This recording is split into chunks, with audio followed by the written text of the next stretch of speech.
Hello.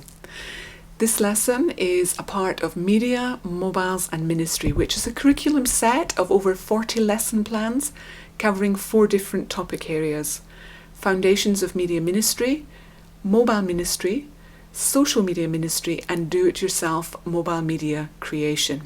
You can find more information at www.mobmin.org/train. And so, welcome to session 7, which is the first of 2 lessons dealing with mobile media distribution. And here we will look at ways of sharing content with people that we meet.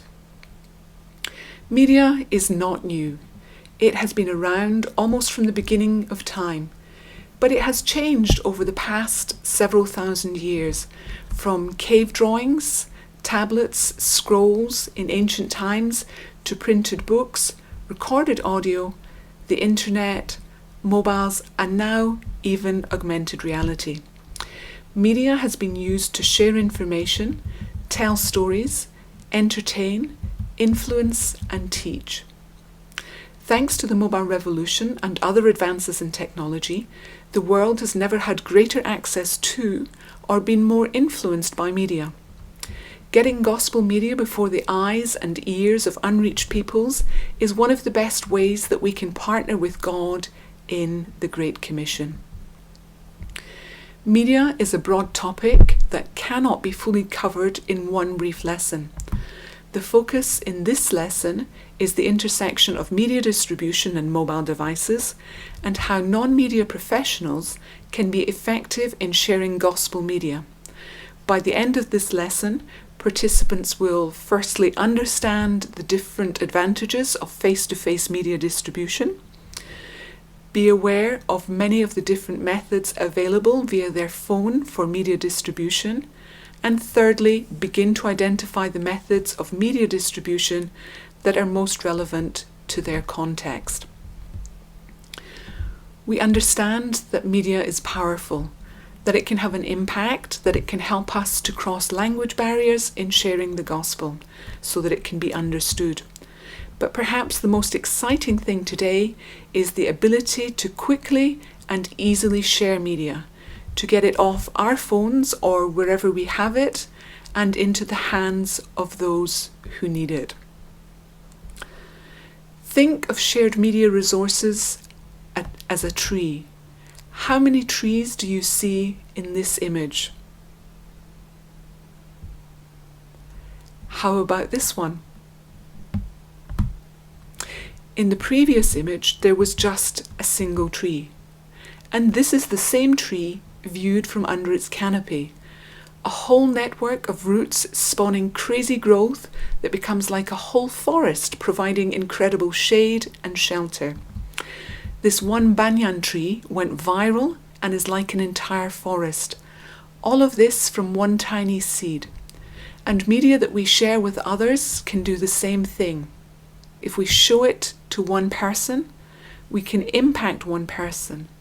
But then if we share it with that same person, in other words, give them a copy of it, it has the potential to impact many, many lives. And so here we're looking at face-to-face sharing. In other words, that one-to-one or one to a few.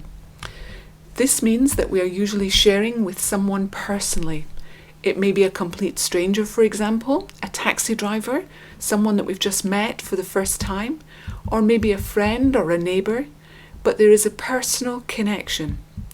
This is one of the very best ways to share media with people, because it often gives us an opportunity to see how they're responding to the media and even ask appropriate follow-up questions to continue pointing them to Jesus. And so to be able to do this, you need to be prepared. The starting point for this is having appropriate media on your phone or device that you are ready to share. You should be familiar with the media and how you can use it to engage people in conversation. It is a good idea to practice using it with a teammate, a family member, or another believer. You should also know how to quickly find the media on your device so you are ready to respond quickly and take advantage of every opportunity, big or small.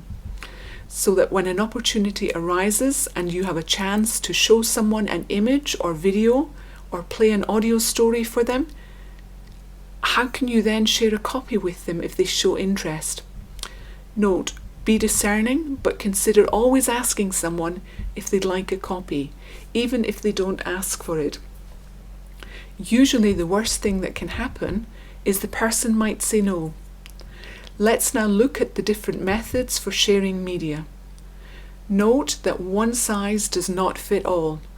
What works well in one situation may not be appropriate in another. For this reason, you want to become familiar with different ways of sharing. Bluetooth is a networking technology that allows two different Bluetooth-enabled devices to connect to each other. It works well in close range, up to around 10 meters apart, and you can use Bluetooth to connect to a speaker, a keyboard, or even another phone, tablet, or computer. There are many benefits to Bluetooth for sharing. Nearly all feature phones and smartphones have Bluetooth. It does not require a special app or software to work. It is fairly quick to set up. It does not require cellular service or Wi-Fi. It works offline, and so it is free to use. And in many parts of the world, people are already very accustomed to using it to share files. And to share, the two devices need to be paired. And so pairing is the process of giving two devices permission to connect to and send files from one to the other. The basic process is to enable Bluetooth on the two devices that you want to connect to by going into the phone settings and making sure that it is turned on. Make sure too that the connection is also set to be discoverable. In the Bluetooth settings, you will find the name of your device and a list of devices that you have already paired with. And there you will also find other devices which are near to you right now and that you can connect to. It can take a few moments for your phone to see nearby devices, but when you see the name of the device that you want to connect to, select it so that you can begin pairing. You're likely to be asked to enter or confirm a short code which the devices will provide so that you can let them know that you are giving them permission to communicate. To share a file with someone, go to where the file is stored on your device. It may be an image, a video, or an audio file, and use the share option to select Bluetooth. And note that the menu options vary from phone to phone. And then select the device you want to send the file to. The receiving device will need to click to accept the file. There are some things to be aware of when using Bluetooth for sharing. First, it usually works well between most kinds of phone, except iPhones. iPhones typically have good success connecting to each other, but not to non-iPhones. Second, it is not super fast, so it is not intended for sharing large files. Files of around 15 megabytes or less work well. This is adequate for most images, audio files, and even short or compressed video clips, or longer video clips if they are in the 3GP format. It is possible to send larger files, but you will need to keep the phones near each other for several minutes. And beware, some Bluetooth connections will reject a larger file. Most of us are already very familiar with micro SD cards. These are small memory cards that are very convenient for storing and sharing media. There are many advantages to using micro SD cards. They're inexpensive, often available for less than $5. They're very durable, available all over the world, and work in nearly every non-iPhone, including most older feature phones. If getting caught with media could be a security risk, another benefit is their small size. They are usually easy to get into and out of a phone quickly so that they can be stored separately or easily hidden. There are two ways that micro SD cards can be used to share media. The first is to simply keep a few cards with you that are already loaded with appropriate media that you want to share. Consider putting together a small set of media files, audio, images, video, etc., that are likely to be of interest to those that you want to share the gospel with. The cards can then be kept in a small container that you keep with you all the time so that you are always ready to pass one on. One option is a small tin or something similar for storing the micro SD cards and keeping them secure and hidden. While micro SD cards are inexpensive, they do cost money. So many people prefer to give out a micro SD card only after a person has shown significant interest in learning more about Jesus.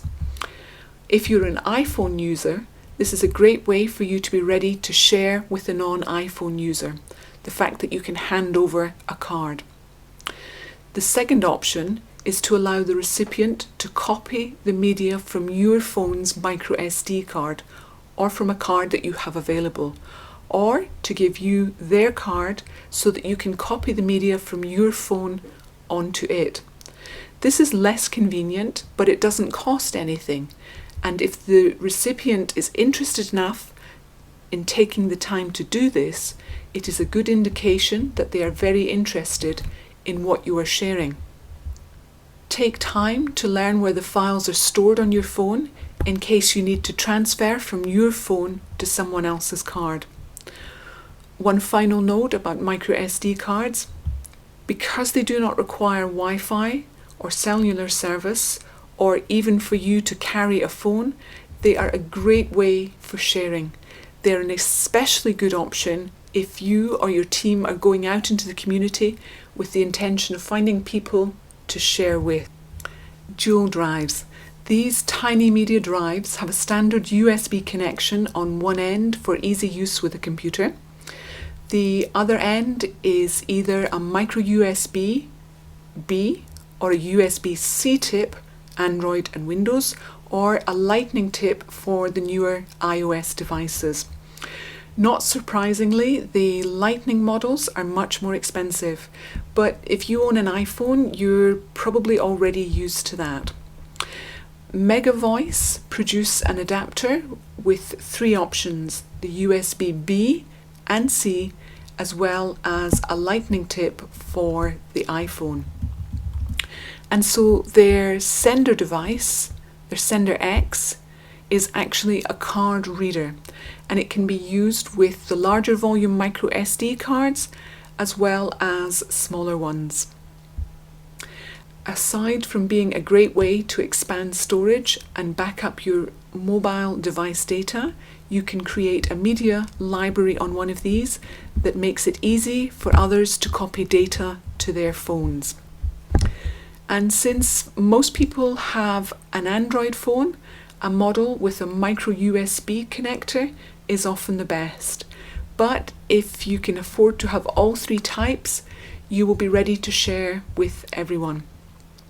You simply connect the correct end and the phone is able to read the media stored on your USB device. Media can also be copied onto the phone without using a network signal, making it free to the receiver and secure because it can't be tracked. Note that some Android phones might not support the use of a dual drive.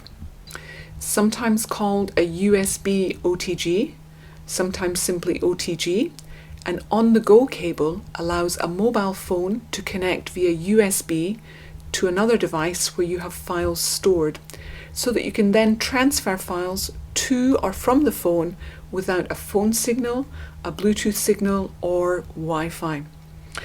Note that not all phones will support an on-the-go cable. Typically the newer Samsung ones do, but it may not be part of the operating system of cheaper phones. Check the additional settings to see if you can enable it. External devices, which are in FAT32 format, can then be plugged in and media transferred between it and the phone. Note that some phones have a limit on the size of external memory that they can handle. However, with some phones, you can plug in a full external hard drive. Content can also be read directly from the storage device via the phone without the need to first store it on the phone. This can be useful if there is limited space in the phone's storage.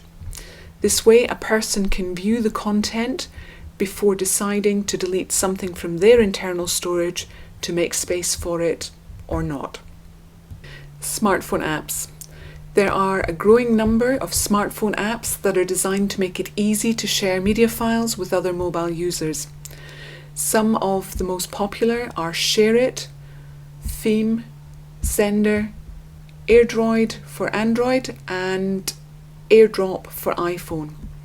A favourite has been ShareIt, and it seems to work well even with very large files, and works well for transferring files between Android and iOS devices, as well as to computers. Unfortunately, it now includes many ads, but if you can ignore those, it is still perhaps one of the best apps for sharing files with mobile. Typically, these apps need an internet connection for the initial download and setup, but with ShareIt and Theme, for example, you can transfer the app by micro SD card or Bluetooth and then set it up on a new phone. Wi-Fi apps will receive and store files, including large ones which Bluetooth would struggle to send.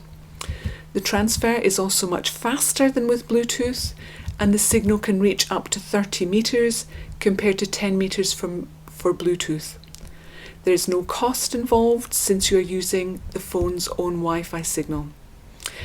Again, take time to prepare your files in easy-to-find folders and practice so that you are comfortable pairing with a new device and the process involved in sharing files.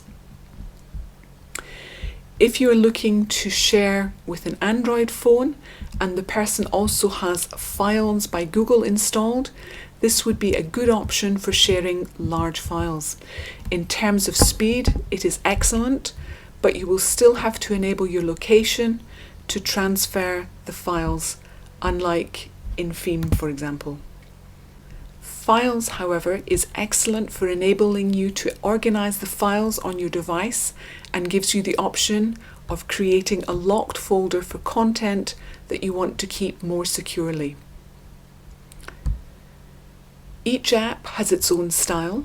In different parts of the world, people have their own favourite app, so it is best to find out if your audience already have one which they are using widely and you adapt to their preference. Learn how to connect and practice the process so that you are comfortable with it before using it in a real-life situation. As was said at the beginning, there is no single best choice for sharing media. Which options do you think will work best in your ministry context and why? Take time to consider the questions together in your ministry team. And in rounding off, take a moment to reflect on the different things that we've looked at. Write down 1 or 2 action steps which you will take. If possible, challenge yourself to share media with someone new that you meet even this week.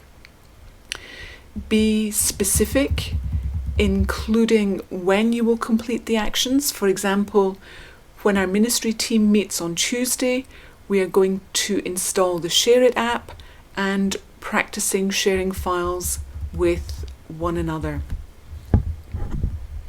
It is also worth taking time to make small groups or pairs to try out the 3 different activities, and ideally time should be given to try each one as you work through the presentation, with time at the end to iron out difficulties. Thank you.